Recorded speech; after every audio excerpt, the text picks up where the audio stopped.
Um, did the guy like the wood that you took him? Yeah, he liked it. He liked it a lot, and he said he didn't really care what kind of wood, um, but like I said, he just wants to do all those rooms and wow people with it. Did you see any of his hunting customers while you were over there? I didn't. I saw a bunch of he had a bunch of contractors out there working. He had some guys doing brickwork, and he had some guys with excavators out there doing, like landscaping work. Did he tell you how big that hunting preserve was that he He said it was owns? 10,000 acres. Wow. Listen, I got this little short article that I wrote. I want to read it to you and get your opinion of it. It's kind of rough right now, but this has been on my mind for several years. But some of it's going to be very disjointed. But Okay. um, my little saying that I have, I wrote up here in the corner. Now, this is okay. The saying is, the problem with being right all the time is you don't leave yourself any room to maneuver. That's the saying right there. Okay. Robbing us, this could be named Robbing You of Your Faith. I haven't even made a title. Okay, robbing us of the joy of faith or love. Believing is not knowing. Believing is not knowing. If you were certain 100%, you would not need faith or love. Faith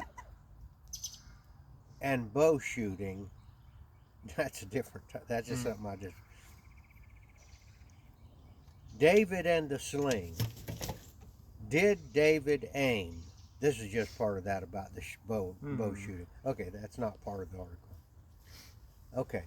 Saved by grace through faith. Galatians chapter 4.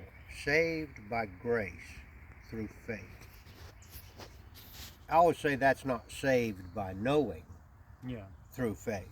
Saved by grace through faith. Faith and knowing to me is not the same thing at all. Okay. Jesus will say to some, I never knew you. Once saved, always saved. It is possible that this is true. You are probably including yourself if you say, once saved, always saved. In the set of those who are saved. But are you?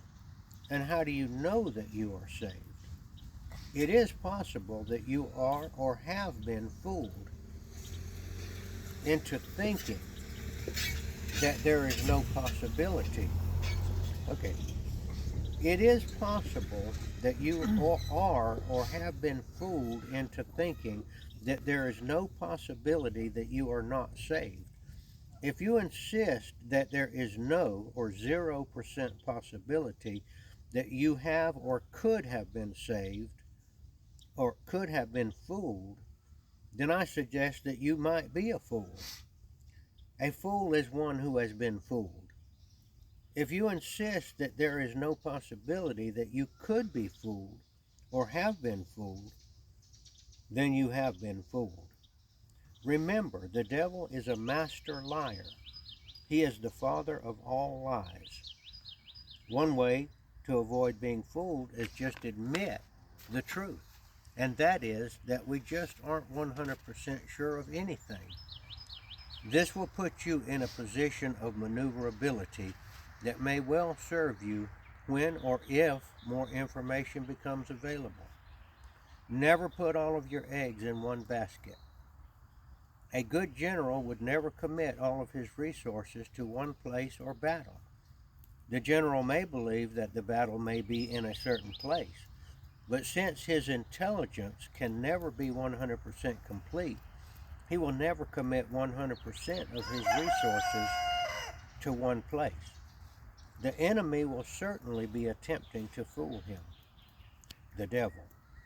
For if we, for example, say that we know 100% that we are saved, then we are claiming to know what only God knows, and are without realizing it claiming to be God, or at least claiming to have knowledge that God alone can have. Patience. God's plan has taken thousands of years to come to completion. God's plan teaches us to be patient in our lives. The devil teaches us to hurry, to take shortcuts, get rich quick, taking chances, long shots, illegal or questionable business practices, cutting lines, long shots, long bow shots. Don't shoot Don't shoot at deer quartering to you. Be patient and wait for the right angle. There are many people who feel sure or even know that they, by the way, when I say no, I mean 100%, no possibility. The meaning of no in this article is there's no possibility that you're wrong. No, as in you see something in front of your eyes and you can touch it and you know it's there. it. There's no possibility. There are many people who feel sure or even know that they will receive an inheritance, but are shocked when the will is read and they find out that they receive nothing. So it may be that there will be those who know that they will receive an inheritance from Yeshua, Jesus, and will be shocked to learn that Jesus never knew them.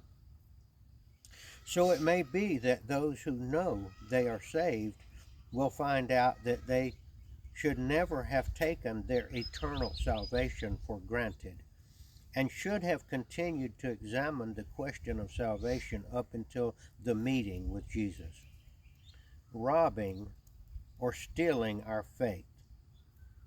Faith is a precious thing. I believe that the devil desires to steal it from us. I don't know, but he just is God. Childlike faith or trust. Faith is trust. Jesus said to enter the kingdom of heaven, you must become as a little child. How can Satan steal your faith? Satan's weapon of choice is the lie. A well-sharpened lie is like a dagger to the heart.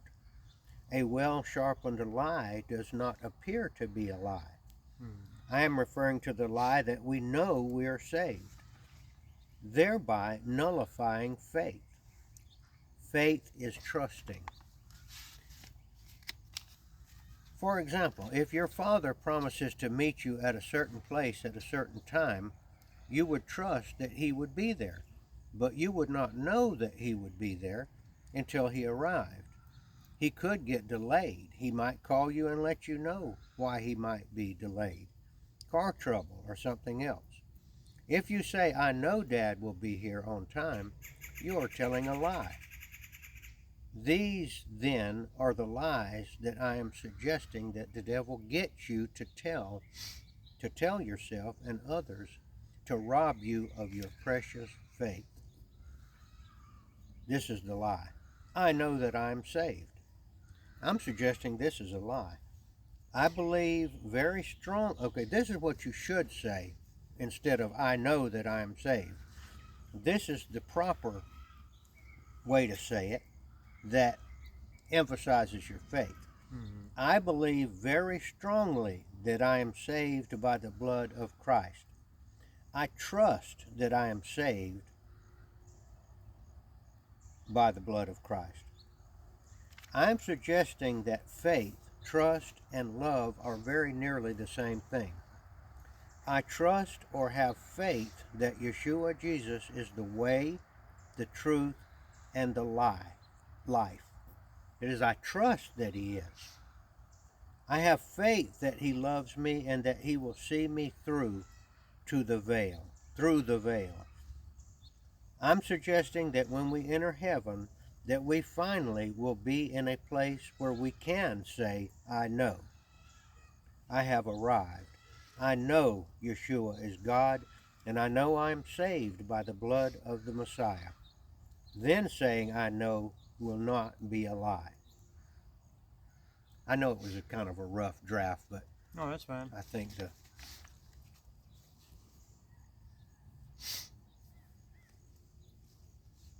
what do you think? Is it a lie? I think it very likely, I don't know, but I think it very likely is a lie that the devil uses against us. And he uses it, I think, a lot of times to get people to get people where they're too comfortable with their salvation, and they take their eyes off of Jesus. Jesus asks us to have faith. He requires that of us. But if, like you said, if you know something for an absolute, undisputable fact, then you don't have to have faith. I mean, there's no love and trust in it. He wants us to love and trust him, without giving us proof. Why can't people get that? There's so many people that are saying, I know I'm saved, I know this or I know that. And they get pretty upset with me when I talk to them if I suggest that they don't know that they only need, that the only way they can really receive that is by faith. I know that's what's taught in a lot of churches now. Like that's the status quo that you say if you're a believer and a church goer. That's taught that you say, I know beyond a shadow of a doubt. And the preachers were taught that, and they teach that because they were schooled in how to persuade people over to Jesus. Their goal is to convince you beyond a shadow of a doubt that they're saved and you can be saved, and that there's it was come up with to put the naysayers to bed. But anyway, that's what they're taught, I think. That's one reason a lot of people don't grab that, can't grasp that. That's what they're taught in church. And then there's the story of the 10 virgins. The 5 of them had oil in their lamps when the bridegroom came back, and the other 5 didn't. But they thought they were going out to meet the bridegroom. They thought they were saved, is what I'm saying. And then when all was said and done, he slammed the door on them. Well, anyway, that's what I wrote. And I like it. I think it's good. All right. Well, we're going to put it up on YouTube in just a few minutes. And I didn't give the date. This is October 5, 2023. And so we will put it up and we'll see what kind of reaction we get. Signing off.